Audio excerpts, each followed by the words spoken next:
Hello friends, welcome to Naveen's kitchen. இன்றைக்கி நம்ம பருப்பு உருண்டை குழம்பு எப்படி பண்ணுறதுங்கிறத தான் பார்க்க போகிறோம். இதுக்கு நான் 1/4 கப் கடலைப்பருப்பு, 3/4 கப் துவரம்பருப்பு 1 மணி நேரம் ஊற வச்சு கழுவி எடுத்து வச்சுருக்கேன். இதை நம்ம ஒரு மிக்ஸி ஜாரில் சேர்த்துக்கலாம். இது கூட சோம்பு 1 ஸ்பூன், 3 வரமிளகாய் சேர்த்து அரைச்சி எடுத்துக்கலாம். நம்ம பருப்பு வடைக்கு அரைக்கிறத விட இன்னும் கொஞ்சம் நைஸாக அரைச்சி இந்த பதத்துக்கு அரைச்சி எடுத்து வச்சுக்கலாம். நான் ஒரு 12 சின்ன வெங்காயம் பொடி பொடியாக நறுக்கி வச்சுருக்கேன். அதை சேர்த்துட்டு ஒரு கைப்பிடி அளவு கொத்தமல்லி நறுக்கி இது கூட சேர்த்துக்கலாம். இந்த உருண்டைக்கு தேவையான உப்பை இப்போவே சேர்த்து இது கூட பிசைய ஆரம்பிச்சிடலாம்.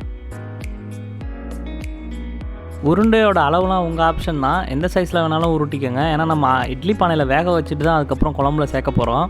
நான் சின்ன சின்னதாக தான் உருட்டியிருக்கேன். இந்த உருண்டை எல்லாமே இட்லி பானையில் அடுக்கி ஒரு 12 நிமிஷம் கரெக்டாக வேக விட்டுறலாம். உருண்டை நீங்கள் வேக வைக்காமல் கூட சேர்க்கலாம், சேர்த்தாலும் நல்லா தான் இருக்கும். நான் ஒரு டெக்ஸ்சர் கிடைக்காது அப்படின்றதுக்காக வேக வச்சு சேர்த்துக்கிறேன். உருண்டை எல்லாமே நல்லாவே வெந்து வந்துருச்சு. இப்போ குழம்பு ரெடி பண்ணிடலாம். கடாய் அடுப்பில் வச்சுட்டு 2 ஸ்பூன் எண்ணெய் சேர்த்துக்கலாம். எண்ணெய் சூடானதும் 1/2 டீஸ்பூன் கடுகு, 1/2 டீஸ்பூன் சீரகம், 1/2 டீஸ்பூன் சோம்பு சேர்த்துடலாம். கடுகு பொரியிற வரையும் வெயிட் பண்ணலாம்.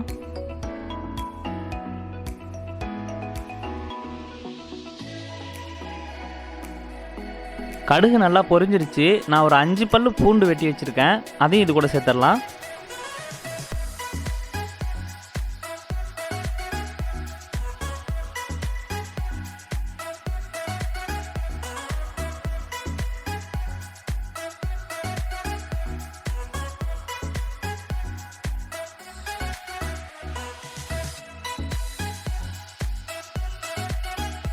பூண்டு நல்லா வதங்கின பிறகு நான் ஒரு 15 சின்ன வெங்காயம் எடுத்து வச்சுருக்கேன் வெட்டி, அதையும் இது கூட சேர்த்துக்கலாம்.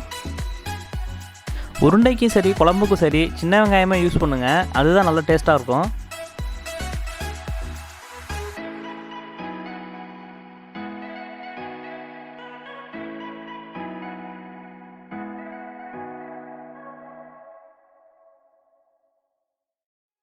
வெங்காயம் நல்லா வதங்கின பிறகு இதில் 1/2 டீஸ்பூன் மஞ்சத்தூள், 2 டீஸ்பூன் கொத்தமல்லி தூள், 2 டீஸ்பூன் மிளகாத்தூள் சேர்த்து நல்லா பெரட்டி இந்த ஆயில்லையே இந்த மசாலாவெல்லாம் வறுத்துடலாம்.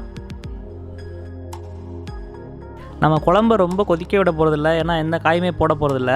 அதனால் மசாலாவெல்லாம் முடிஞ்ச அளவுக்கு இந்த எண்ணெயிலே நல்லா வதக்கிடலாம்.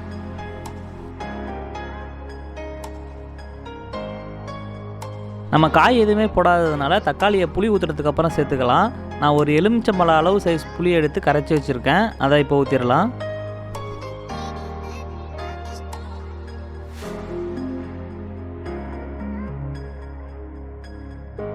மசாலா எல்லாமே ஓரளவு வெந்துருச்சு. இந்த ஸ்டேஜில் நான் ஒரு பெரிய சைஸ் தக்காளி வெட்டி வச்சுருக்கேன், அதை சேர்த்துடலாம்.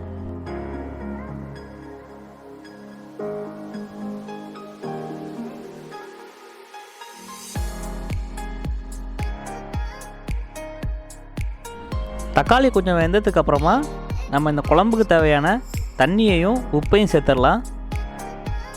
ஆக்சுவலாக நான் உப்பு போடும்போது கேமராவை ஆன் பண்ண மறந்துட்டேன், தப்பாக நினச்சிக்காதீங்க.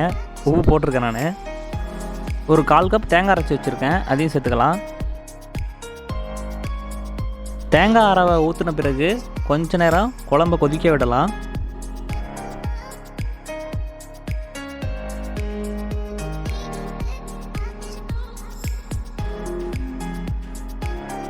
இந்த மாதிரி கொதிக்க ஸ்டார்ட் பண்ணும்போது நம்ம வேக வச்சு வச்சுருக்க உருண்டையெல்லாம் இது கூட சேர்த்து ஒரு கிளறி விட்டுறலாம்.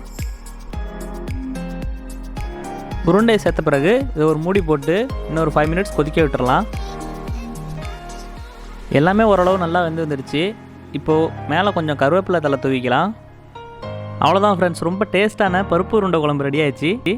இந்த ரெசிபி உங்களுக்கு பிடிச்சிருந்தா லைக் பண்ணுங்கள், ஷேர் பண்ணுங்கள், மறக்காமல் எங்கள் சேனலை சப்ஸ்கிரைப் பண்ணுங்கள். அடுத்து ஒரு நல்ல ரெசிபியோட உங்களை வந்து பார்க்குறேன். தேங்க்யூ.